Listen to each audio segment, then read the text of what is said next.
कहानी की शुरुआत होती है जहाँ पर एक घर को देखते हैं जिसमें जॉनी का परिवार रहता था। जॉनी की पत्नी सोफिया अपने पूरे परिवार के साथ जब वीडियो शूट कर रही थी, टिंजा जब खिड़की के पास खड़ी होकर बाहर देख रही थी, तभी अचानक से घर में कौवा घुस आया।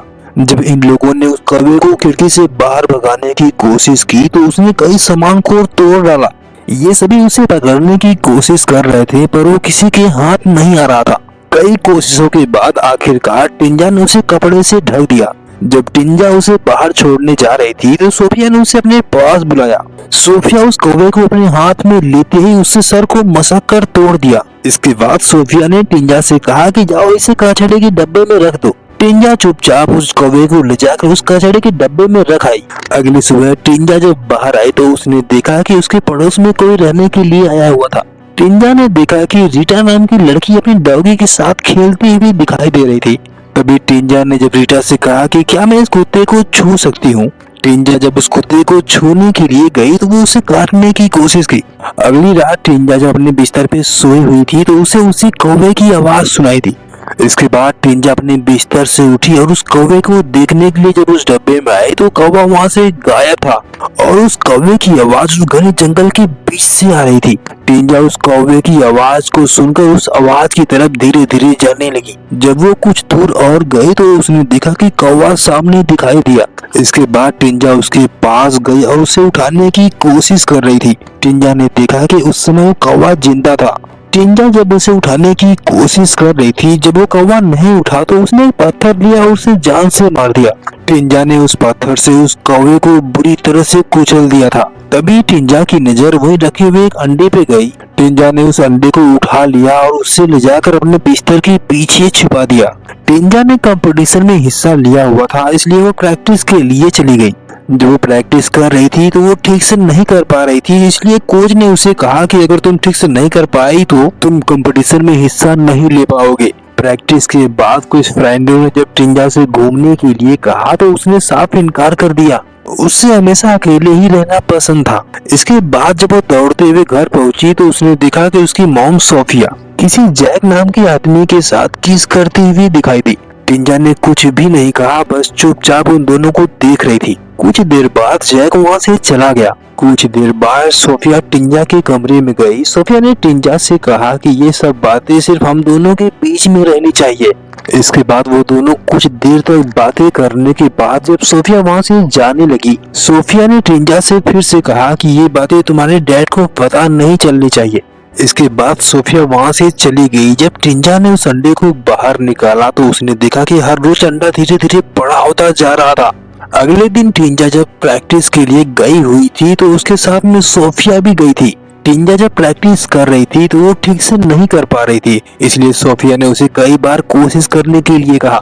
कई बार कोशिश करने के बावजूद भी वो ठीक से नहीं कर पा रही थी। कोच के वहाँ से जाने के बावजूद भी सोफिया ने उसे कई बार प्रैक्टिस करने के लिए कहा। जब भी वो कोशिश कर रही थी बार बार गिर जा रही थी। उसके हाथों में छाले भी आ गए थे पर वो हार नहीं मान रही थी।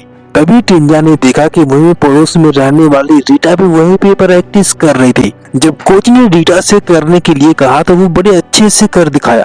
टिंजा ने भी कई कोशिशों के बाद वो भी सफल रही। अगली रात टिंजा जब अपने कमरे में सोने गई तो उसने देखा कि वो अंडा काफी बड़ा हो चुका था। वो उस अंडे का काफी ख्याल रख रही थी और उसे चुरा कर रखा हुआ था। इधर सोफिया एक दिन टिंजा से जब बात कर रही थी तो उसने टिंजा से कहा कि उसे जैक से प्यार हो गया है। जब सोफिया जैक से मिलने के लिए जाती थी तो टिंजा की वजह से बहुत खराब लगता था। उस रात जब वो अंडे पे सर रखकर रो रही थी तो उसके आंसू अंडे पे गिर रहे थे। देखते ही देखते वो आंसू उस अंडे के अंदर समा गए। तभी टिंजा ने देखा कि उस अंडे में से कुछ आवाजें आने लगी और धीरे धीरे अंडा फूटने लगा।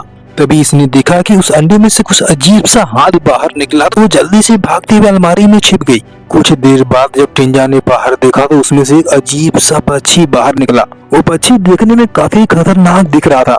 जब वो उससे अंदर से छिपकर देख रही थी तभी वो पक्षी भी उससे आकर देख लिया। इसके बाद वो पक्षी खिड़की का शीशा तोड़कर वहाँ से बाहर भाग निकला। कुछ आवाजें सुनने की वजह से जब जॉनी टिंजा के कमरे में आया तो उसने टिंजा से पूछा ये कैसी आवाज आ रही है।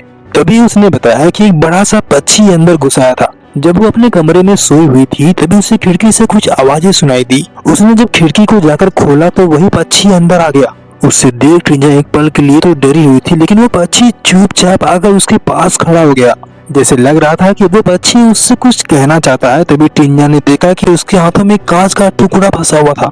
टिंजा ने उस कांच के टुकड़े को बाहर निकाल दिया। इसके बाद जब उसने उसके सर को छुआ तो उसे बड़ा अच्छा लग रहा था। उसने पक्षी को नहला धुला कर एकदम साफ सुथरा कर दिया था। उस रात टिंजा जब अपने कमरे में सोई हुई थी तो उसी के बेड के नीचे वो पक्षी भी सोया हुआ था। देर रात होने की वजह से जब पड़ोसी का कुत्ता भौंकने लगा तो टिंजा को सोने में दिक्कतें हो रही थी। उस कुत्ते की आवाज सुनकर ये पक्षी सीधा उस कुत्ते के पास गया और उसे मार डाला। उस पक्षी ने कुत्ते को मारने के बाद टिंजा के बेड के पास रख दिया। इसके बाद उस पक्षी ने टिंजा के ऊपर चढ़कर उस कुत्ते को दिखाने की कोशिश कर रहा था। जब टिंजा ने उस कुत्ते को देखा तो उसे देखते ही वो घबरा गई। अगली सुबह होते ही उस कुत्ते को ले जाकर उसने दफना दिया, लेकिन उसका भाई चुपके से ये सब कुछ देख रहा था। इधर टिंजा और रीटा जब रास्ते में आते हुए दिखाई दिए, रीटा ने उससे कहा कि मेरा कल से डॉगी खो चुका है, मिल नहीं रहा है। उस कुत्ते के गुम हो जाने की वजह से रीटा कुछ पेपरों को दीवार पे चिपका रही थी। कुछ देर बाद जब टिंजा अपने घर पहुंची तो मार्टिस ने उस पेपर को देख लिया।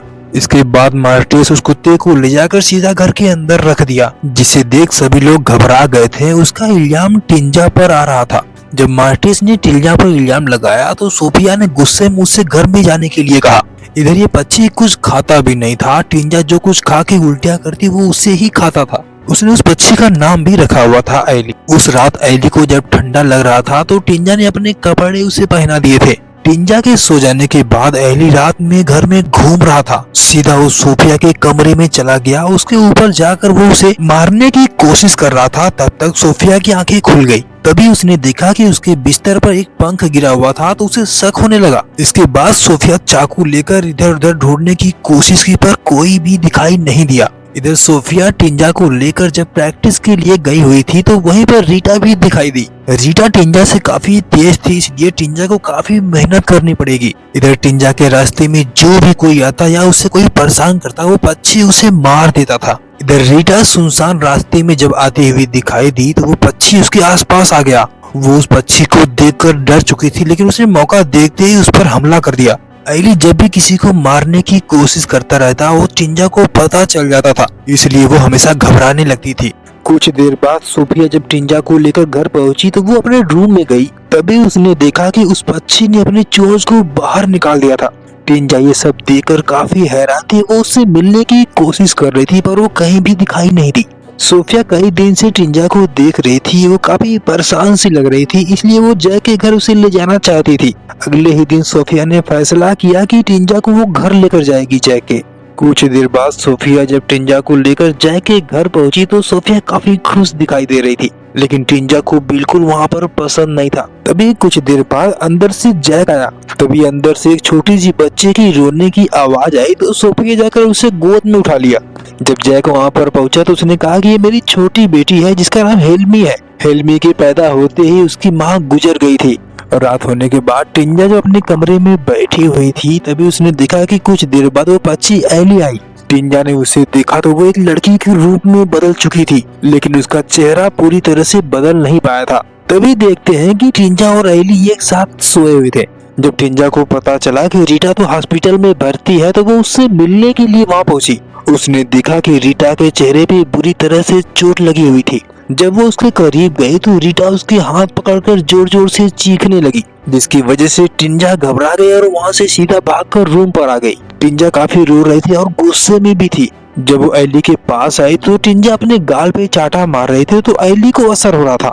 इधर टिंजा जो अपने कमरे में सोई हुई थी तो एली उसके बालों को सहला रही थी। एली का भी चेहरा धीरे धीरे टिंजा की तरह मिलने लगा था। इधर टिंजा जब प्रैक्टिस कर रही थी तो वहीं पर जैक भी था। तभी जैक ने सुना कि घर में से किसी की जोर से चीखने की आवाज आई तो वो घर में चला गया देखने के लिए। इधर टिंजा ने उल्टियां करके जब उसे एली को दिया तो वो उसे खा रही थी। जब जैक ने उस दरवाजे को खोलने की कोशिश की तो टिंजा ने उससे बंद किया हुआ था, लेकिन जैक ने जैसे तैसे करके उस दरवाजे को खोला तो एली उस पर हमला करने के लिए आ गई। तभी जल्दी से टिंजा ने दरवाजे को बंद कर दिया तो जैक का हाथ दरवाजे में फंस गया था। जब उसने अपने हाथों को बाहर निकाला तो उसके हाथ में चोट आ चुकी थी। अगले दिन सोफिया जब टिंजा को लेकर कंपटीशन में जा रही थी, एली टिंजा के रूम में ही थी तो टिंजा को काफी डर था कहीं वो हेल्मी को जान से नहीं मार दे। इधर इन दोनों के जानने के बाद जैक हेलमी को सुलाकर बाहर चला गया। इधर एली मौका देखते ही टंगारी लेकर हेलमी को मारने के लिए उसके कमरे में जाने लगी। इधर ट्रिंजा जब कंपटीशन में थी तो वो एक पाइप पकड़ के लटकी हुई थी। इधर एली जब हेलमी को मारने वाली थी तभी ट्रिंजा ने उस पाइप को अचानक से छोड़ दिया, जिसकी वजह से वो तुरंत नीचे गिर गई। तभी इधर देखते हैं कि एली का टंगारी भी नीचे गिर गया, लेकिन मौके पे जैक वहाँ पे पहुँच गया। जैक जैसे ही कमरे में घुसा तो एली खिड़की से बाहर भाग गई, लेकिन जैक को लग रहा था कि ये सब कुछ ट्रिंजा कर रही है। कुछ देर बाद जब वो दोनों वहाँ पर पहुंची तो जैक उन्हें देखकर काफी गुस्से में था। उसने सोफिया से कहा कि तुम आज के बाद मेरे घर में कभी मत आना। इसके बाद सोफिया भी काफी गुस्से में थी। वो कार में आते ही अपने सर को पटकने लगी, जिसकी वजह से उसके चेहरे पे चोट आ चुकी थी। इसके बाद सोफिया ट्रिंजा को लेकर सीधा अपने घर पर आ गई। जब ट्रिंजा अपने कमरे में गई उसने देखा कि एली खिड़की के रास्ते से अंदर आने की कोशिश कर रही थी, तो ट्रिंजा ने उसे धक्का देकर नीचे गिरा दिया।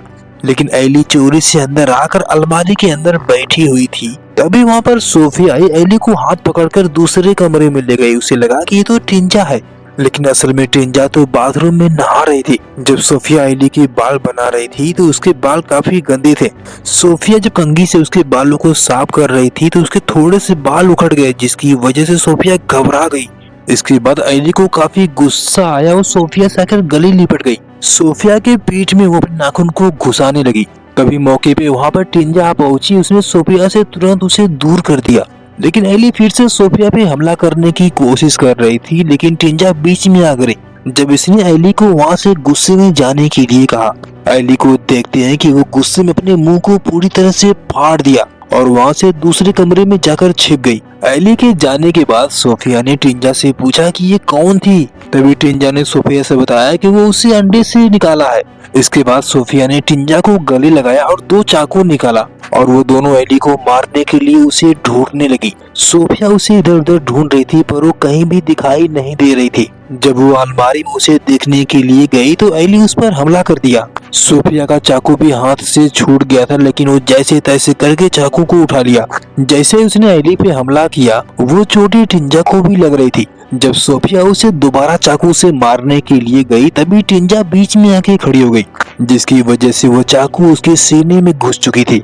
देखते ही देखते ट्रिंजा की मौत हो गई। उसका खून एली के मुंह में गिर रहा था। जब सोफिया इधर रो रही थी तो एली इधर पूरी तरह से ठीक हो चुकी थी। जब एली उठकर इधर खड़ी हुई तो उसने सोफिया को मॉम करके बुलाया। इसके बाद सोफिया उससे बस चुपचाप देखती रही। दोस्तों वीडियो पसंद आए तो लाइक कर देना, सब्सक्राइब कर देना।